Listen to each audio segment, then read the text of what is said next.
واستنادا إلى تقارير الواردة إلينا من مختلف المديريات الولائية، فإننا نعلمكم بأن تقديراتنا نحن الأولية قد فاز سي عبد المجيد تبون بالدور الأول بنسبة 64%.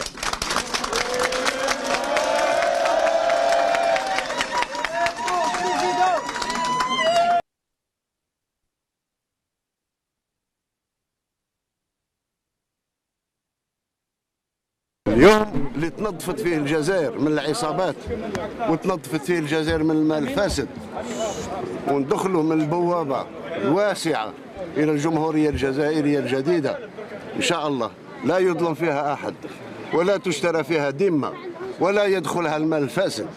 الجزائر الجزائريات والجزائريين وحدهم، لا تملى علينا من الخارج أو من الداخل أي إملاءات. ما نفرضوش المقاطعة على الناس اللي باغيين يصوتوا، اللي حب يصوتوا هما الأغلبية يمشي يصوت. ما نديروش كما داروا لنا، داروا لولادنا ونساووا خوتنا وخواتاتنا في فرنسا.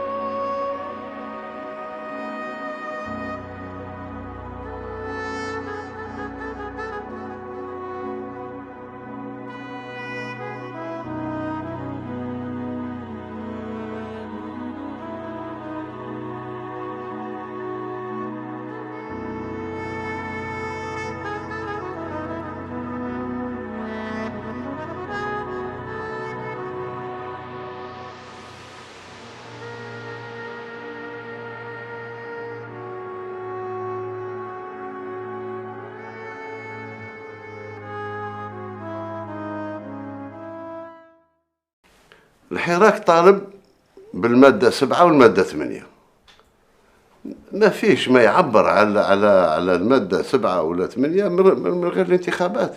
المواطن عنده إمكانية بسيطة ولكن لها دلالة قوية جدا، ورقة تاع التصويت يحطها في صندوق ينقذ بلاد، ينقذ بلاد، يمنع النزيف تاع الدم، يمنع كل المشاكل وكل المصايب اللي قادرة تسلط بالبلاد. مجرد ورقة يحطها واجب وطني. صوت على من حبيت، صوت بلا، صوت بنعم، ولكن روح صوت. ما تخلي حتى واحد يضغط عليك باش ما تصوتش، لأن راك أولا المواطن طالب الحقوق تاعك كاملة، هذا من أدنى الواجبات، حق وواجب في